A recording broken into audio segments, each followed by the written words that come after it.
Hi, Patrick here. Welcome to Dollar Theater. For this episode, we are going to be covering the third and the last pilot episode of the Murdoch Mysteries.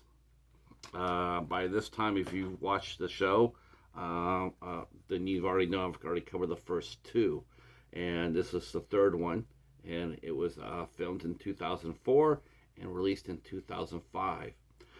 It stars Peter Outerbridge as William Murdoch. It also stars Flora Montgomery as Eddie Weston. But Keeley Hawes, who played Dr. Julia Ogden, she was not in this film. She was not in this film. And Matthew Fastine, he plays Constable George Crabtree, who was introduced in the last film. And no Colm Meaney either.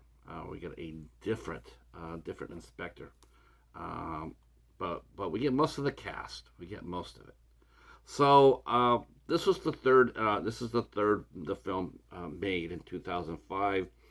The series itself, the Murdoch Mysteries itself, was picked up in 2008. And we had mentioned before that while Peter Outerbridge played a great detective, at the time that they made these films, he was in another series called Regenesis that ran from 2004 to 2008. So he got caught between. He was able to do these movies, but could not do the series because he was doing Regenesis. So they cast a gentleman named Yannick Bisson to play Detective Murdoch. And ironically, and bitterly ironic, that after this series went to air, the series that Peter Outerbridge had been doing, Regenesis, ended in 2008. So that really sort of sucked.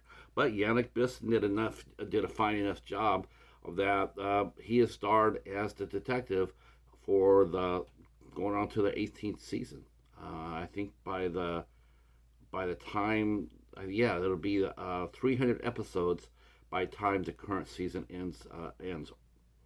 Uh, but this one here, this story here is called Under the Dragon's Tail, and it, like I said, it stars Peter Outerbridge, Matthew Fastine, Helene Joy, and Flora Montgomery. And I gotta be honest with you, this is the best movie of the three. Definitely the best of the three, even though it does not have Julia Ogden in it, and she is definitely missed. Uh, uh, but but this is a fantastic film and a great mystery. So Detective Murdoch, he's going to be investigating the murder of a midwife named Dolly Capshaw, who has been she has been murdered in her home. Um, but they also find out too is that while she is a midwife bringing babies into this earth, she's also providing abortion services down in a basement. She has two young boys that are with her, that she takes care of, and so and people did not really like Dolly too much, including her neighbors, who were very virulently and dare say violently opposed to her abortion services. Um, she was not a popular person, and we find out later that she was not above blackmailing, and she blackmailed the wrong person and ended up paying for it. And then when the young boy tries to jump in on this, a young teenager tries to keep the game going. After seeing how much money Dolly had gotten, he too ends up in a bad way. Um, and there's plenty of suspects to be had in this. And of course, and there's also really sharp repertoire between Detective Murdoch and the new coroner.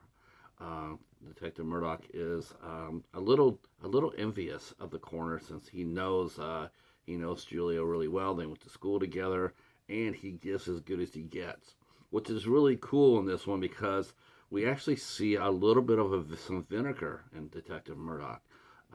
Before, we don't really see very much emotion from the man, not too much. But in this episode, we do. We see a lot of it, and you know what? I'm there for it. Um, uh, and as a B story, we find that Constable Crabtree is a formidable fighter, and he has been challenged by the champion from Station One to fight him, the champion of Station Four, and the head inspector has big money on it, but he inadvertently shoots himself in the foot when it comes down to training his fighter, and things go awry, and in a most humorous way, and it involves our good detective. Uh, the story itself, like I said, is very very strong. Um, it brings a lot of characters, including one beloved character, into a light that we have not seen before, and it's tight. It's because uh, as we see Eddie Weston, who we know that Murdoch has feelings for. He has feelings for both Weston and for Ogden. Ogden is the prim and proper professional, and Eddie is. I think Eddie Weston is more of his wife. I think there's a lot. I think his fiance had a little wild side into her, and I think that's what attracts Murdoch. But he's also attracted to Ogden because of the quietness and the professionalism and the grace and genteel of her. So he's in a conflict for that. I mean, he loves two different women, I think, for two different reasons. Uh, what's that saying? This is the girl. Eddie's the girl Eddie's the girl you take out to out for a drag race, and Dr. Ogden is the girl you take home to mom. Um, and Murdoch also has to face several obstacles again. Not so much with his inspector so much, but not nearly as bad as Breckenreid was the first two films. But he has to deal with a prominent superior court judge. uh, when the trail leads to his house. The judge himself rises up and makes Murdoch's life difficult. Um, and the end of the movie is shocking. It's shocking. You don't see it coming. Um, it's it's sobering, and it also touches upon something that happened a lot during the turn of the century. This is just the 1890s Toronto. That this is something. In fact, I can't honestly. I really cannot remember. I can't remember a murder being solved by the way how Murdoch finds out, and it's not because of really anything he does. How it unravels. It's who steps up as suspects, and it's an amazing story. It's definitely, like I said, it's definitely the best of the three. Um, I really enjoyed this series. I got my eye out now for finding more. This came out on Acorn, so this is relatively new. This is an Acorn right here.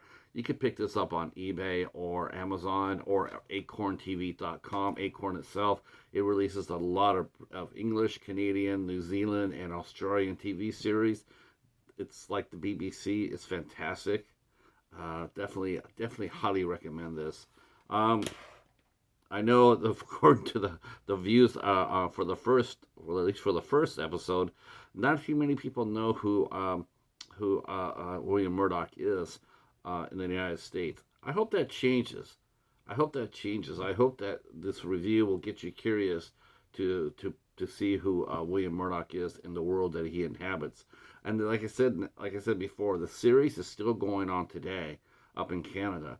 So if you have streaming services that include Canada TV, by all means, I highly recommend you do Murdoch Mysteries. And and in a really strange twist, this series is pretty much like our own Law and Order SVU, and that is getting popular every year. It seems like every year it seems to be getting more popular. Before they would do 17 to 18 episodes, now they're up to 24. That's pretty new for me for Canadian TV because most of the time they always have smaller seasons. But this has been so popular that they've actually increased the amount of episodes per season.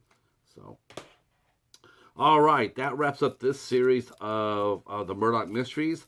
I don't know what we're going to be doing next Monday. I do know it's going to be fun. And of course, we have our Dollar Theater Voters Edition on Fridays. That means where you get to pick what we watch and review.